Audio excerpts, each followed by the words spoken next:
दोस्तों, कैसे हैं आप सब। मैंने अभी तक आपको 4 वीडियो अपलोड कर दिया है।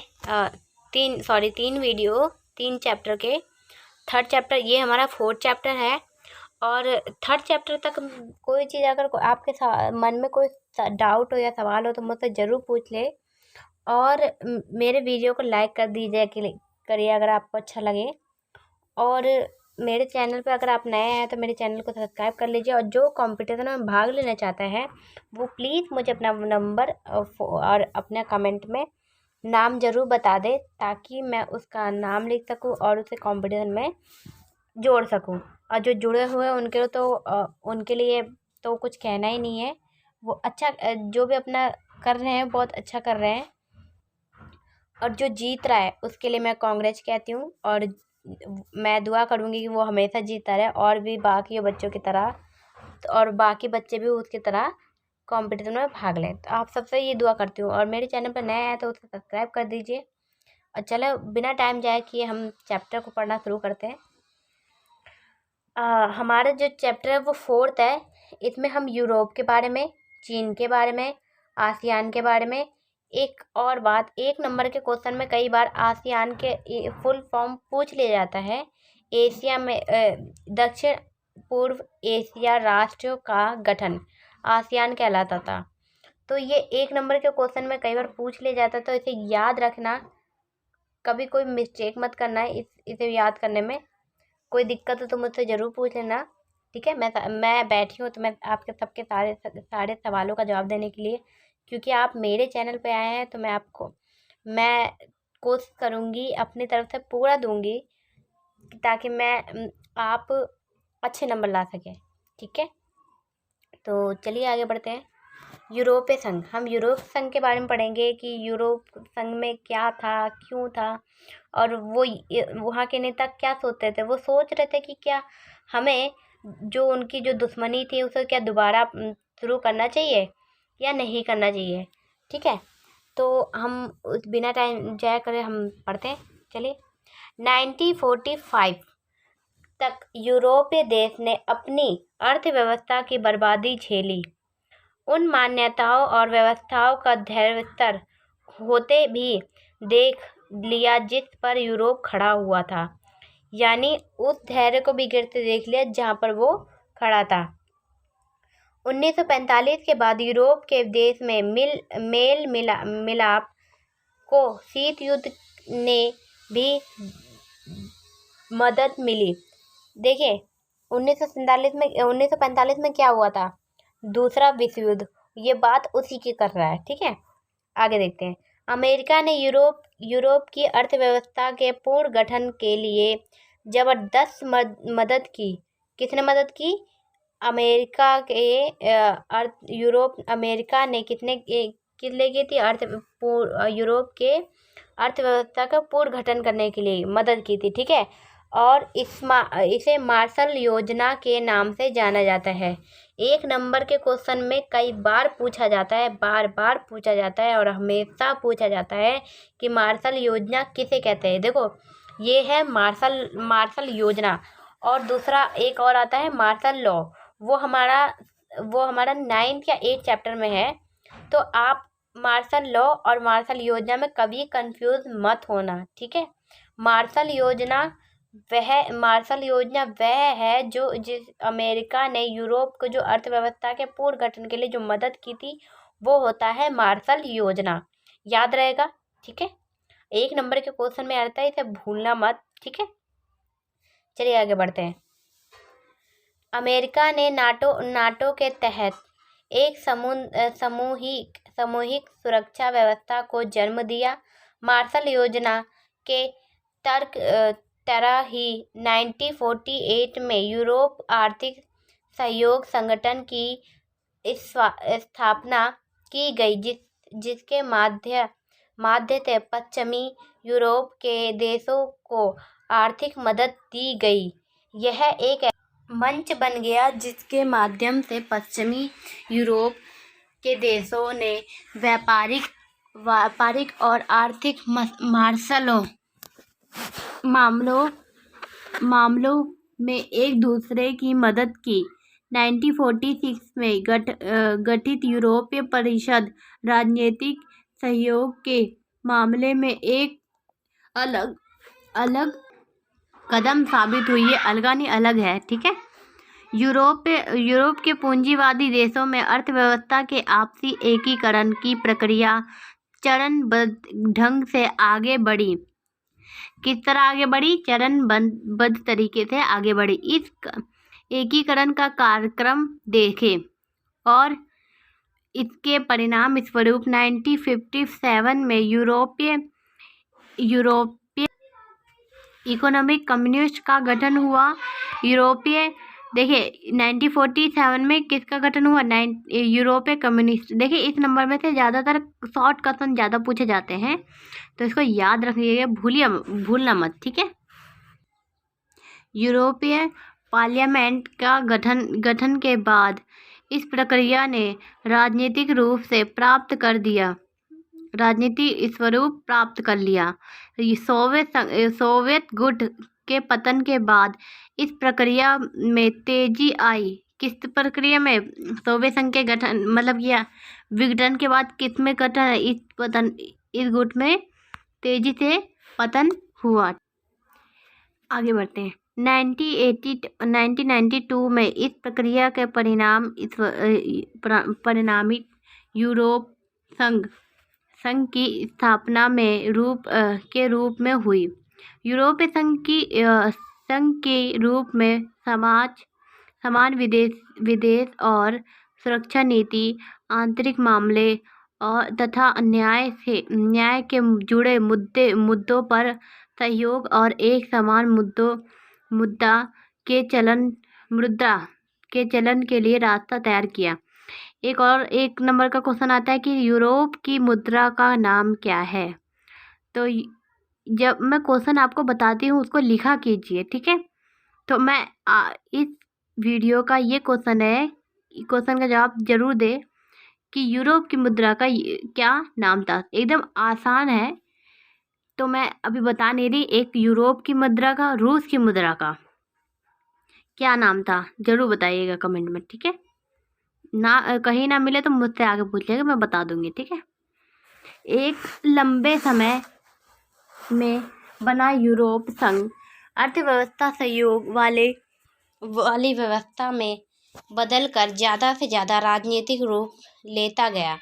अब यूरोपीय संघ स्वयं काफ़ी हद तक एक विशाल राज्य की तरह ही काम करने लगा। हालांकि यूरोपीय संघ का एक संविधान बनाने की कोशिश तो असफल हो गई, लेकिन इसका नाम, झंडा, स्थापना दिवस और अपनी मुद्रा है। देखिए जो यूरोप था वो क्या हुआ? वो पूरी तरह से कामयाब नहीं हो पाया। वो संविधान बनाने में असफल रह गया। लेकिन एक नंबर के क्वेश्चन में ये भी पूछा जाता है कि उसका अभी मतलब क्या क्या था। तो उसका एक झंडा, राष्ट्रगान और एक स्थापना दिवस और उसकी एक मुद्रा रह गई थी, ठीक है, अभी भी है, ठीक है। आगे देखते हैं।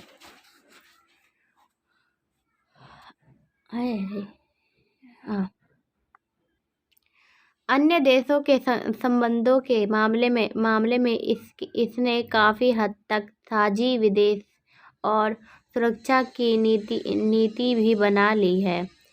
नए सदस्यों को शामिल करते हुए यूरोपीय संघ ने सहयोग के दायरे में विस्तार की कोशिश की। अन्य सदस्य मुख्यतः भूतपूर्व सोवियत खेमे के थे। यह प्रक्रिया आसान नहीं रही, लेकिन देशों के लोग इस बात को लेकर कुछ खास उत्साहित नहीं थे, ठीक है। आगे देखते हैं। जो ताकत उनके देशों की सरकार को हासिल थी, अब यूरोप संघ को दे दी जाए। यूरोपीय संघ में कुछ देशों को शामिल करने सवाल पर भी सहमति है। यूरोपीय संघ का आर्थिक, राजनीतिक, कूटनीतिक तथा सैन्य प्रभाव बहुत जबरदस्त है। 2005 में यह दुनिया की सबसे बड़ी अर्थव्यवस्था थी और इसका सकल घरेलू उत्पाद 12,000 अरब डॉलर से भी ज़्यादा था। कितना ज़्यादा था? 12,000 अरब से भी ज़्यादा हो गया था। इतना समझ में आ गया? कब था? 2005 में। ये बता रहा है कि यूरोप में क्या क्या खूबियाँ थी और कैसे कैसे वो विघटन हुआ, कैसे कैसे वो बर्बाद भी हो, वो सब भी बताएगा। चलिए आगे बढ़ते हैं। जो अमेरिका से भी थोड़ा ज़्यादा था, उनकी मुद्रा यूरो, यानी अभी मैंने पूछा भी था कि यूरोप की मुद्रा क्या थी? यूरो। और दूसरी क्या थी? रूबल। ठीक है, रूस की। अमेरिकी डॉलर के प्रभुत्व के लिए खतरा बन सकती थी।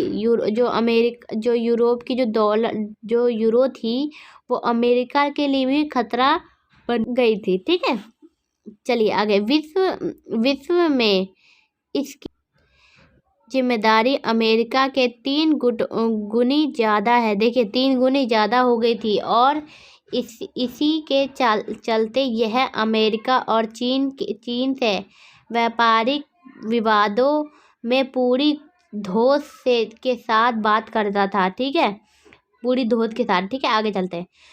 इसकी आर्थिक शक्ति का प्रभाव इसके नज़दीकी देशों पर ही नहीं बल्कि एशिया के अफ्रीका के दूर दराज के मुल्कों पर भी है। देखिए, इसकी शक्ति किसके अफ्रीका के दूर दराज मुल्कों पर भी पड़ने लगा था। ठीक है, तो चलिए आगे बढ़ते हैं। यह विश्वव्यापी संगठन जैसे अंतर्राष्ट्रीय व्यवस्था संगठनों के अंदर एक महत्वपूर्ण समूह के रूप में काम करता है।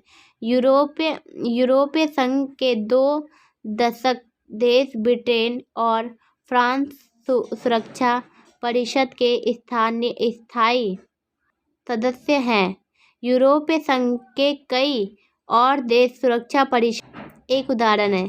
चीन के साथ अधिकारों का उल्लंघन, मानवाधिकार उल्लंघन और पर्यावरण विनाश के मामले में धमकी या सैन्य शक्ति का उपयोग करने की जगह कूटनीतिक, आर्थिक विनेत और बातचीत की इसकी नीति ज़्यादा प्रभावित साबित हुई। ठीक है, इतना समझ में आ रहा है? तो चलिए आगे बढ़ते हैं। जो ना समझ में आया तो वीडियो दोबारा देख लीजिए। ठीक है, जब भी ना आए तो मुझे कमेंट करके पूछ लिया कीजिए। ठीक है, सैन्य ताकत के हिसाब से यूरोपीय संघ के पास दुनिया की दूसरी सबसे बड़ी सेना थी। किसके पास थी? यूरोप के पास। ठीक है, वो यूरोप अमेरिका से भी आगे निकल रहा है। इसका कुल रक्षा बजट अमेरिका के बाद सबसे अधिक था। ठीक है, वो अमेरिका के बाद जिसका सबसे ज़्यादा बजट था वो किसका था? यूरोप का। यूरोपीय संघ के 2 देशों ब्रिटेन और फ्रांस के पास परमाणु हथियार है। किसके पास था? फ्रांस और ब्रिटेन के पास और फ्रांस के पास। और अनुमान है कि इनके जखीरे में करीब 550 परमाणु हथियार है। कितना? 550 अनुमान लगा के बताया जा रहा है ये, लेकिन अंदाजा नहीं था कि कितना है, क्या पता ज़्यादा हो। ठीक है, चलिए आगे बढ़ते हैं।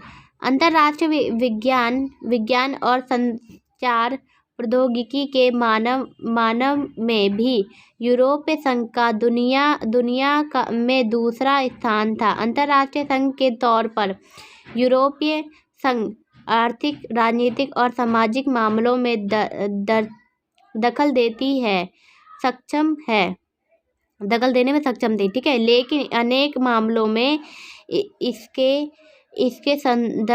सदस्य देशों और अपनी विदेश और रक्षा नीति जो कई बार एक दूसरे के खिलाफ भी होती है। यही कारण है कि इराक पर अमेरिकी हमले में ब्रिटेन को प्रधानमंत्री टोनी ब्लेयर तो उसके साथ थे, लेकिन जर्मनी और फ्रांस इस हमले के खिलाफ थे। यूरोपीय संघ के कई नए सदस्य देश की अमेरिकी गठबंधन में थे। यूरोप के कुछ हिस्सों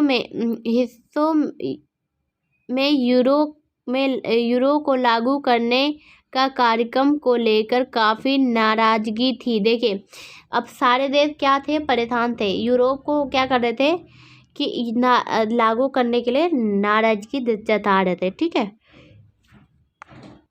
यही कारण है कि ब्रिटेन के पूर्व प्रधानमंत्री मार्गरेट थैचर ने ब्रिटेन को यूरोपीय बाजार से अलग रखा। ठीक है, डेनमार्क और स्वीडन ने मास्टर संधि और साझी यूरोपीय मुद्रा को